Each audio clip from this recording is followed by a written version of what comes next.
Vibración con el... Ah. Cuando quieran, Antonio. ¿Sí? Ya. Estamos con el padre Eduardo Aguirre, él es asesor de la rama de familias en Santiago y es el director nacional del movimiento de Schoenstatt en Chile. Padre, ¿cómo está usted? Muy bien, muchas gracias. Padre, lo estamos entrevistando para Schoenstatt Vivo porque queremos conocer su opinión, su parecer sobre lo que ha acontecido el año 2012, qué viene ahora para el 2013 y finalmente cómo nos proyectamos para el 2014. Entonces, lo primero que le quería preguntar es, bueno, ¿cómo podemos resumir lo que fue el año 2012 en Chile? ¿Cuáles fueron los principales hitos y acontecimientos? Muy bien. Bueno, en el marco de la preparación de todo el movimiento, de toda la familia de Schoenstatt Internacional, ¿no es cierto?, a las celebraciones del 2014, de los 100 años de la fundación de nuestro movimiento, 100 años de la Alianza de Amor, hemos estado celebrando un trienio de preparación para entrar al año jubilar. El 2014 es el año jubilar. Y el año pasado, en 2012, celebramos lo que llamamos el Año del Santuario, ¿no? En 2011 fue el Año del Padre. Y ahora, 2013, iniciamos el Año de la Misión. El año pasado fue un año que tuvo bastante vitalidad, pensando en las distintas familias de Schoenstatt a lo largo de Chile. Son cerca de 40 centros que Schoenstatt tiene en Chile, o sea, 40 familias locales, ¿no? En torno a 20 santuarios y 20 ermitas más o menos, ¿no? Y en todo ese año se dio mucha vitalidad, justamente se acentuó la vinculación al santuario, la reconquista de ese vínculo más personal al santuario, pero también en el esfuerzo de hacer del santuario lugares abiertos, acogedores para la iglesia local, ¿no? Hubo un esfuerzo de parte también de las familias locales, como desde la Central de Asesores, por desarrollar, incrementar lo que llamamos la pastoral de santuarios, ¿no? Y se han ido dando pasos según los lugares con distintos grados de desarrollo, ¿no? Y muy especialmente en torno a la rama de familias, hubo toda una corriente muy fuerte en torno al santuario hogar. O sea, esa realidad del santuario, para nosotros fuente de gracia, de la cual se nutre nuestro carisma, nuestra familia de Schoenstatt, nuestra misión, ¿cierto? Esa fuente de gracia que se hace viva, presente y en cada una de nuestras familias, ¿no? Santuarios hogares, que no es solo santuarios que tienen la rama de familia, sino que en la rama señora, en los jóvenes, en todas partes, se pueden bendecir santuarios hogares, santuarios del hogar. Y hubo una corriente, como digo, muy fuerte en torno a la renovación de santuarios hogares, bendición de nuevos santuarios hogares, y eso trajo también vitalidad. O sea, estas motivaciones estuvieron presentes en la vida de la familia y sentimos que dio fuerza.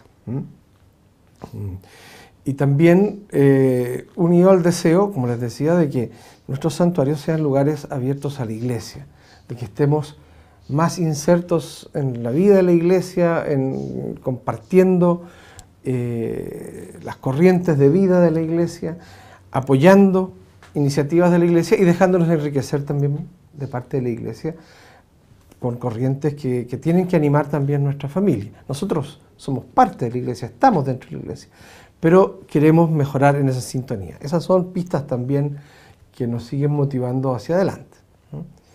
Pero quizás eso sería lo que podría decir más sintéticamente en torno a lo que fue el año del santuario, ¿no? Y fue un año que usted diría o catalogaría de exitoso, lo dejó satisfecho.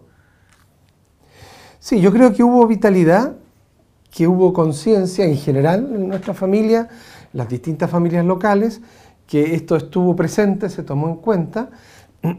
Ahora, uno siempre espera que haya, ojalá, más entusiasmo, más iniciativas, pero como digo, eso depende también del grado de desarrollo de las distintas familias.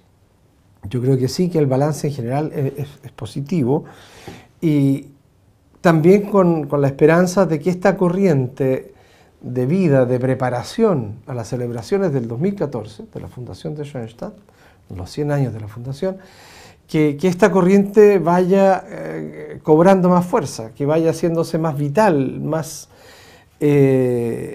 consciente también en nuestra familia. En eso había un proceso que es paulatino, ¿no? Y por eso tenemos todavía este año para seguir insistiendo en esa preparación del 2014.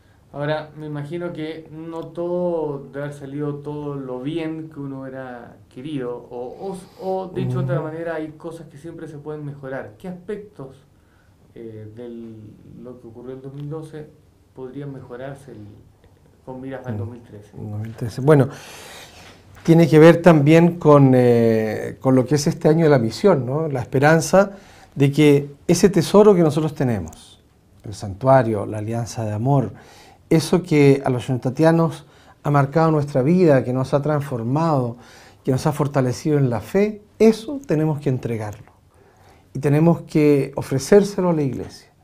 Por eso, insistía, nuestros santuarios tienen que ser lugares cada vez más abiertos a toda la Iglesia, lugares de gracia que enriquezcan la vida de la Iglesia, no solo para nutrirnos nosotros como familia de Schoenstatt, al interior, digamos, de la familia, sino que lugares de irradiación, ¿no? Entonces, como que la esperanza es que eso se incremente, que nuestros schoenstattianos ganen cada vez más conciencia de la responsabilidad apostólica que tenemos, de la misión que tenemos, ¿no? Eso que hemos vivido tenemos que ofrecerlo.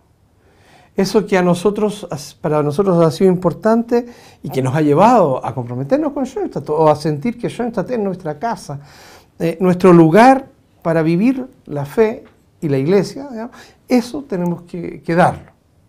No podemos ser solo consumidores, sino que tenemos que ser también portadores de estas gracias para todos, ¿no? Entonces ahí uno esperaría, ojalá, que bueno, en todos los lugares, en nuestra familia, la gente se active, haya más compromiso, se entusiasme más, ¿no?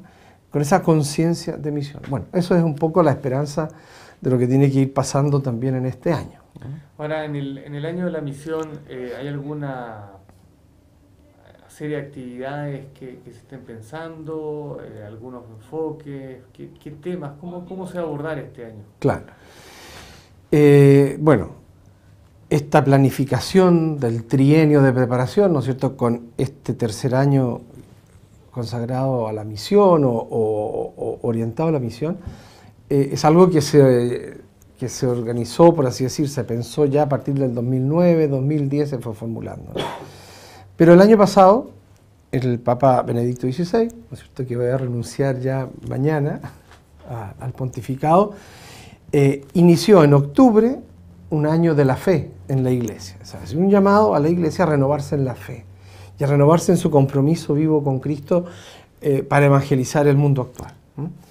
Entonces, hizo un llamado a la Iglesia a celebrar un año de la fe, que a nosotros nos coincide con el año de la misión. Entonces, nuestro esfuerzo es ver cómo unimos, ¿no es cierto?, estas motivaciones que en el fondo no tienen ninguna contradicción, no son dos temas aparte, sino que para nosotros se integran perfectamente año de la fe y año de la misión. Y ese es el esfuerzo un poco, decir, bueno, ¿cómo acentuamos nosotros como familia de Schoenstatt internacional?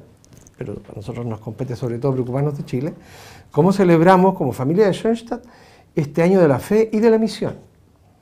Que esa fe que nosotros tenemos, esa vivencia de fe en Cristo, nuestra fe en la Iglesia, que se nutre también de la fe en nuestro carisma, es decir, en nuestra alianza de amor, en la fe que tenemos en el santuario, la fe que tenemos en la misión que tiene nuestro Padre Fundador y la misión que tiene Schoenstatt, que esa fe la tenemos que irradiar. De ahí, de esa fe y de ese compromiso vivo con Cristo, surge un compromiso misionero, ¿no?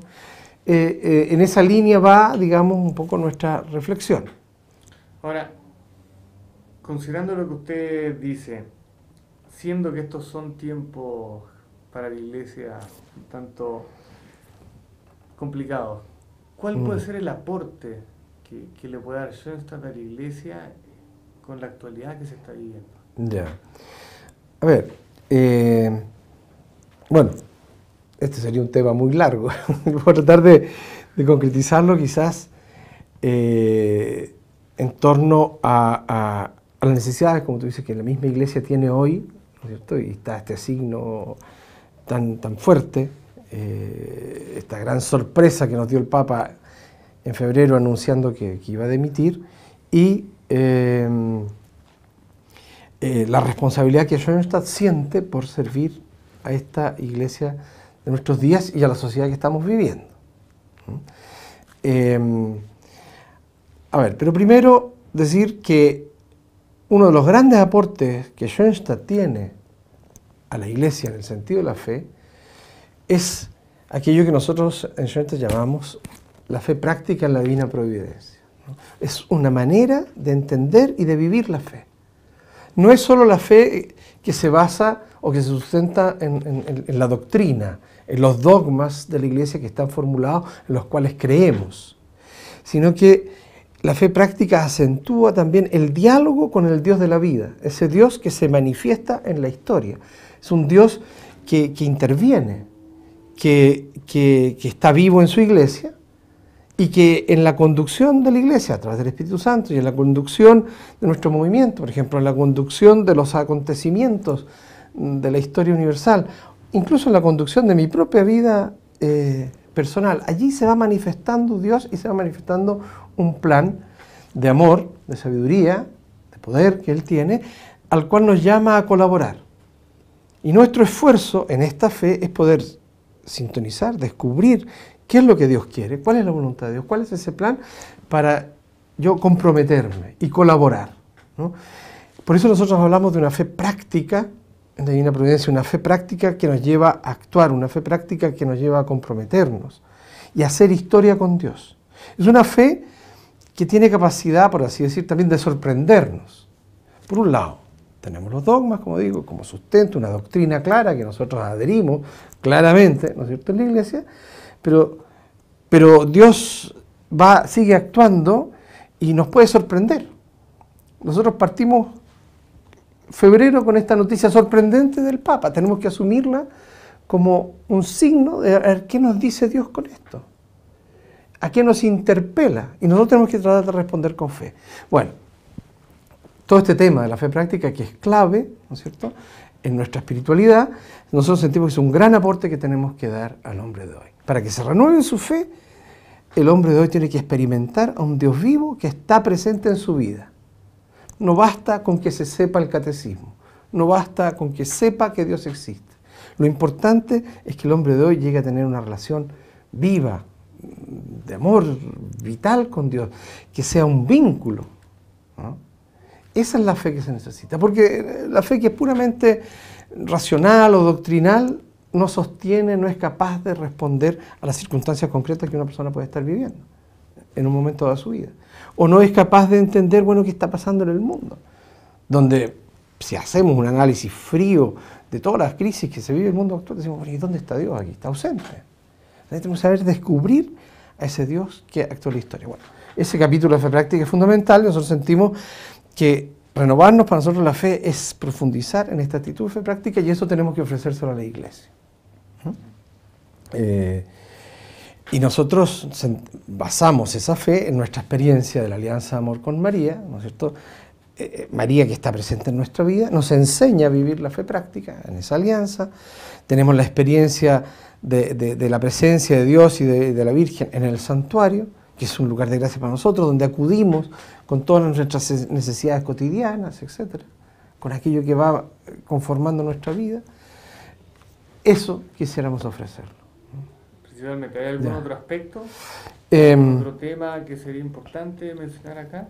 En este contexto del año de la fe, la misión, bueno, está ya unido, como te decía, en esta actitud de fe, el comprometernos con Dios. Nosotros creemos que tenemos este aporte que es la Iglesia, y entonces tenemos que incentivar y profundizar nuestra actitud apostólica y misionera. Ahora, este aporte, ¿cómo se puede aterrizar a algo concreto? ¿Cómo se puede hacer algo concreto que quizás sea palpable, no solo para los schoenstattianos, sino que para los otros miembros de la Iglesia? Que digan, en realidad sí, Schoenstatt me está llamando. Ya. Bueno, hay un capítulo que podemos decir que es el cotidiano y ordinario, es que en la medida en que nosotros, en Schoenstatt, vivamos nuestro carisma con fidelidad, con entusiasmo, vamos a ser atractivos. Esa es como la primera cosa que nosotros queremos, aquello que anunciamos tenemos que vivirlo. Entonces, el construir nuestra familia, la vitalidad de nuestros grupos, el ser fieles en nuestra formación. Y de ahí, ¿no es cierto?, en la medida que nosotros formamos laicos con nuestra espiritualidad, en nuestros grupos, nuestras ramas, ¿no?, queremos que estos laicos se activen. Y entonces sí hay cosas concretas que tendríamos que ir ofreciendo. Y de hecho, hay muchos proyectos apostólicos y sociales que han surgido y que están activos en nuestra familia de Schoenstatt aquí en Chile. Nosotros hemos hecho desde la Secretaría Nacional un esfuerzo grande en estos 2 últimos años, 3 años, ya desde hace 3 años más o menos, de ir como haciendo un catastro, un archivo de todos los proyectos apostólicos y sociales que existen, que han surgido desde nuestra familia. Y es impresionante. Tenemos un catastro de cerca de 60 proyectos. Unos con más trascendencia, con más organización, otros que están empezando, etcétera. Pero por nombrar uno ya súper conocido y que ya tiene un estatus en nuestro país, en nuestra iglesia, ¿no es cierto?, María Ayuda. Todos los proyectos que tienen que ver con educación, con los colegios que han surgido a partir de Schoenstatt. Ahora hay a nivel de proyectos sociales que tienen los jóvenes. Y así podríamos nombrar un montón. Nosotros hemos preparado, de todos los proyectos que hay, hemos hecho una selección que mandamos a Alemania para que se conocieran y a lo mejor se expongan en el 2014 en Alemania, de 5 proyectos por 5 áreas, ¿no?, donde estamos haciendo actividades. O sea, proyectos en el área de la familia, proyectos en el área social, proyectos en el área de la educación, proyectos en el área de iglesia y proyectos, me falta, de los jóvenes, en el área juvenil.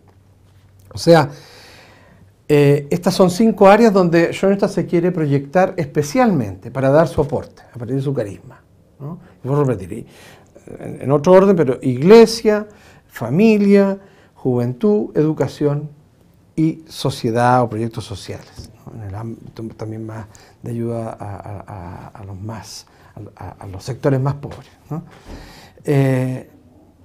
Y de esas áreas, para cada área hemos seleccionado 5 proyectos que los tenemos clasificados y que están funcionando bien, están dando un aporte, ¿no? Y es muy interesante, en la Jornada Nacional de Dirigentes que se celebró en octubre del año pasado, si se recordarán, había una carpa instalada, ¿no?, donde ya se mencionaban varios proyectos. Había un par de fotos, no es que estuvieran ahí muy explicados, pero ahí hay un esfuerzo y queremos seguir presentando estos proyectos a lo largo de este año de la misión, a través de vínculo, a través de la página web, ¿no?, schoenstatt.cl. Vamos a ir dando a conocer estos proyectos, que hay muchos y con mucha riqueza, ¿no? Y quisiéramos que sigan surgiendo más proyectos de estos, ¿no?, donde los schoenstattianos están comprometidos, ¿no es cierto?, en la iglesia y en la sociedad, dando un aporte. Ahora, usted mencionó que habían varias expectativas y proyectos con miras al 2014. Una de ellas, que no es de Schoenstatt en Chile, sino que internacional, es la recuperación de la administración del santuario original. Exactamente, ahí hay otro punto. Quería preguntarle entonces, ¿en qué está este tema? Ya, ese es un tema bien importante y yo no lo había mencionado todavía porque, como me ibas a preguntar especialmente, sin duda que tiene que venir a animar y a motivarnos en toda esta preparación al 2014. De alguna manera, todo lo que estamos preparando para celebrar los 100 años de la fundación de Schoenstatt y de la Alianza de Amor va a tener su epicentro en el santuario original, porque son los 100 años también del santuario original como fuente de gracia de la cual surge todo, ¿no? Y por eso también ya ha estado presente en el trienio, ¿no?, de preparación. Y justo con la noticia, ¿no es cierto?, en febrero, de que el Santo Padre renunciaba, a fines de febrero, de febrero, también tuvimos la noticia que las negociaciones que estaba llevando la familia de Schoenstatt con la comunidad de los palotinos, que son los propietarios del santuario original, ¿no?, en Schoenstatt, se habían congelado. O sea, las negociaciones llegaron a un punto muerto y ha quedado la cosa en este momento detenida. Esto ya se ha dado a conocer. Fue otra cosa que nos sorprendió. ¿Por qué? Ya hace un buen tiempo veníamos conversando con los palotinos para clarificar la historia, ¿no es cierto? Como saben, el padre Kentenich perteneció a la comunidad de los palotinos en un principio, y él, cuando funda Schoenstatt, lo hace como sacerdote palotino, ¿no? Y en estos terrenos del santuario original y las casas que rodean el santuario original, cuando comienza a trabajar con los jóvenes, que todo pertenecía a la comunidad de los palotinos. Más adelante, ¿no es cierto?, por las confrontaciones que Schoenstatt vivió, se produjo una separación de la comunidad de los palotinos. Y el padre Kentenich salió de la comunidad de los palotinos. Y los sacerdotes palotinos que habían entrado o que se habían identificado con Schoenstatt dentro de la comunidad de los palotinos, salieron de la comunidad de los palotinos y fundaron la comunidad de los padres de Schoenstatt. Entonces se produjo una separación entre Schoenstatt y la comunidad de los sacerdotes palotinos. Pero ellos siguieron siendo propietarios del santuario original. Bueno, se hizo todo un proceso de clarificación de esa historia, de reconciliación también de todos estos conflictos que hubo en el pasado, y se empezó a negociar que los palotinos entregaran el santuario original, la casa histórica que está frente al santuario, parte del terreno, ¿no es cierto?, en torno al santuario, etc., ¿no? Y entonces se hizo un plan, y la primera parte, el primer año de este plan, que coincidió con el año del santuario justamente, providencialmente, los palotinos entregaron la administración del santuario original, la administración y el cuidado pastoral también, a la familia de Schoenstatt. Y la familia de Schoenstatt se hizo cargo de la mantención del santuario y de las actividades pastorales. Pasó a estar en nuestras manos, a pesar de que la propiedad todavía no. Y se siguió trabajando, negociando para adquirir la propiedad, comprársela a los palotinos.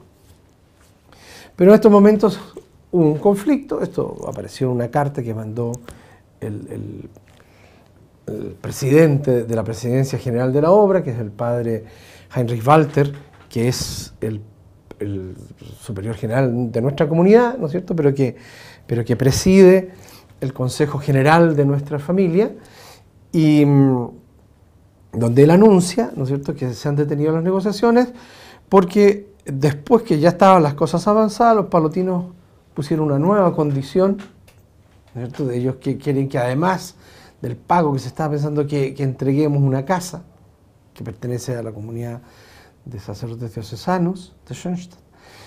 Y supimos que ellos habían arrendado la casa que está frente al santuario a una comunidad de hermanas sin límite. No la arrendó por un año, sino que sin plazo, digamos, ¿no? Y esa casa estaba en las conversaciones, y eso no lo había anunciado. Y entonces, después, cuando ya la cosa estaba llegando como a un acuerdo, aparecen condiciones nuevas, con lo cual la familia, de parte de los padres y la familia Schoenstatt, que están negociando, dijeron no. Y en estos momentos quedó la cosa parada, ¿no? Pero hay que reactivarla. Claro, o sea, esa es nuestra esperanza, porque así como están las cosas, digamos, no seguimos. O se aclaran, o ellos ofrecen ahora otra alternativa, pero también nosotros, por más que para nosotros el santuario no tiene valor, digamos, es incalculable el valor del santuario, no lo podemos medir en plata, pero tampoco por esa razón nos pueden poner cualquier condición. Entonces, en estos momentos la cosa está detenida, que visto providencialmente también, es como un llamado a que incrementemos, incentivemos nuestra oración, nuestro capital de gracias por la conquista del santuario, que tengamos más conciencia de lo que significa para nosotros y que tenemos que conquistarlo, sobre todo espiritualmente. No basta solo que juntemos la plata, que también es necesario, sino que es como un llamado de atención a ver qué significa el santuario para nosotros, hasta qué punto estamos dispuestos a juzgarnos, pero espiritualmente, por esto, ¿no? Y por eso es un llamado a la familia de Schoenstatt a ponernos como con más fuerza en la conquista del santuario original. Y yo pienso que también con esto la Mater, la Santísima Virgen, nos da un signo de que ella quiere mostrar claramente que si esto llega a buen puerto y finalmente el santuario vuelve, por así decir, a la familia de Schoenstatt, a estar en las manos de nuestra familia, no es porque fuimos grandes negociadores, porque tuvimos buenas influencias, porque supimos manejar bien este asunto, sino que porque ha habido aquí una intervención de Dios. La Mater querrá mostrar que es ella, ¿no?, la que se ha coronado en esto. Entonces tiene que surgir corrientes de vida con más fuerza en nuestra familia en la reconquista del santuario, ¿no? Un tema del que no podemos dejar de hablar, que usted ya lo mencionó algunas veces, es sí, la renuncia del Papa Benedicto XVI. ¿Cómo le llega esto al movimiento? Claro. Bueno, lo primero que uno ha escuchado en todas partes, las cartas que se han escrito, que han circulado en las páginas del movimiento, en fin, que hemos reflexionado también entre los padres, lo primero es sorpresa. Esto fue algo que muy poca gente sabía, y uno queda, en primer lugar, sorprendido, porque como ya se ha dicho, se sabe, ¿no es cierto?, solo había un antecedente en la Edad Media, ¿no es cierto?, por allí por el siglo XVI, de la renuncia de un papa, que también tuvo circunstancias muy propias, etc. Entonces, hasta ahora siempre ha sido que el papa muere como papa, digamos. Entonces, esto es una cosa absolutamente novedosa, podemos decir, salvo esa excepción del siglo XVI. En primer lugar, una gran sorpresa, y uno empieza inmediatamente a preguntarse, bueno, ¿qué significa esto?, ¿no? Como sabemos, en la prensa se ha especulado de que el Papa está abrumado por la crisis de la Iglesia, que ya no da más, y como que se hace a un lado. Bueno, sin duda que la Iglesia vive momentos muy difíciles, ¿no? Y al inicio de este nuevo milenio, esta barca de Pedro navega en medio de tormenta y necesita a alguien que esté firme al timón, ¿no? Y en ese sentido, el Papa, con mucha honestidad, reconoce, ¿no es cierto?, que él está cansado, que está débil, que está viejo, que le faltan las fuerzas físicas y espirituales. En cuanto a las fuerzas físicas, gente que lo ha visto hace poco comenta que realmente se le nota mucho más disminuido, ¿no?, físicamente. Se nota más viejo, más cansado, ya lo tienen que transportar, ¿no es cierto?, en un carrito. Está enfermo y por lo tanto ya los médicos no le permiten audiencias muy grandes o viajes. Estaba agendado para julio, ¿no es cierto?, que el Papa fuera al Encuentro Mundial de Jóvenes en Brasil, pero uno veía, así como estaban las cosas, no iba a ser posible. Así que, por una parte, o sea, en ese sentido, una actitud muy honesta y muy humilde del Papa es reconocer su limitación. Y estas limitaciones físicas, naturalmente, influyen también en su limitación espiritual, si uno quiere. A pesar de que uno sabe que es un Papa muy lúcido, un gran teólogo, un hombre brillante, pero para gobernar la Iglesia, para las decisiones que tiene que tomar día a día, para las tensiones que hay en la misma Iglesia, ¿no es cierto?, él ya se siente muy disminuido. Por lo tanto, una actitud de honestidad, de humildad, porque alguien que renuncia a ese lugar no se está buscando a sí mismo. Tenemos ejemplos, ¿no es cierto?, de líderes que se aferran al poder y que por ningún motivo lo quieren soltar, ¿no es cierto?, porque quieren seguir arriba, digamos. No es el caso del Papa. Él está dispuesto a hacerse a un lado porque piensa que tiene que venir otro con nuevas fuerzas a conducir la Iglesia. Por lo tanto, es una actitud de humildad y de amor a la Iglesia, porque renuncia por el bien de la Iglesia, no se busca a sí mismo, ¿no? Está buscando el bien de la Iglesia. Y en ese sentido, un gran ejemplo, ¿no? Un gran ejemplo de amor a la Iglesia que a nosotros también nos tiene que motivar. Ahora, yo diría, nosotros schoenstattianos, es interesante que justamente en el mes de febrero, en estas dos fechas marianas, el 2 de febrero y el 11, que fue cuando anunció el Papa, el 2 de febrero, salió una noticia de que se paraban las conversaciones, las negociaciones en torno al santuario original. Y el 11 de febrero, Día de la Virgen de Lourdes, el Papa anuncia que va a renunciar, ¿no es cierto?, el día 28. Son dos fechas marianas que uno dice, bueno, ¿y qué nos dice a nosotros? Digo, por una parte, esta preocupación por la Iglesia de nuestros días, porque nuestra Iglesia vive grandes desafíos, al interior y enfrentando un mundo cada vez más secularizado, y donde tenemos que sentir que la Iglesia necesita de una renovación, de nuevas fuerzas, digamos, como nos dice el Papa, ¿no? Tenemos que empeñarnos en servicio a la Iglesia. Y al mismo tiempo, como que el santuario original, que estábamos con un gran optimismo de que para el 2014 iba a estar en nuestras manos, de repente se dice, está todo en cero. El santuario original es para nosotros la fuente de gracia de este carisma con el cual nosotros queremos ayudar a renovar la Iglesia. Por lo tanto, un llamado a renovarnos en ese amor, en ese compromiso con la Iglesia, y a renovarnos en lo más propio de nuestro carisma, que es lo que tenemos que ofrecer. Y esa fuente de carisma, entonces, que es el santuario original, bueno, tanto en el amor a la Iglesia como en la reconquista de nuestra fuente original, tenemos que empeñarnos con más capital de gracia, con más compromiso, etc. Ojalá que esto nos motive, ¿no?, nos desafíe. En esa línea yo pienso que pueden haber impulsos importantes. Y la renuncia del Papa podría significar para la Iglesia quizás nuevas formas de operar en el tema de elección del Papa, cuándo se retira, que antes no se vislumbraban, pero quizás claro, con esto se abre una ventana.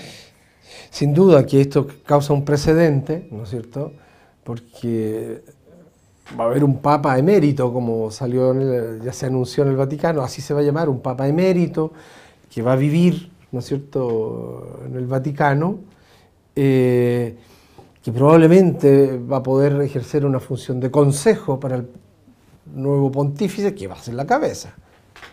Benedicto XVI queda ahora, por así decir, relegado a un segundo plano. Sin duda que esto va a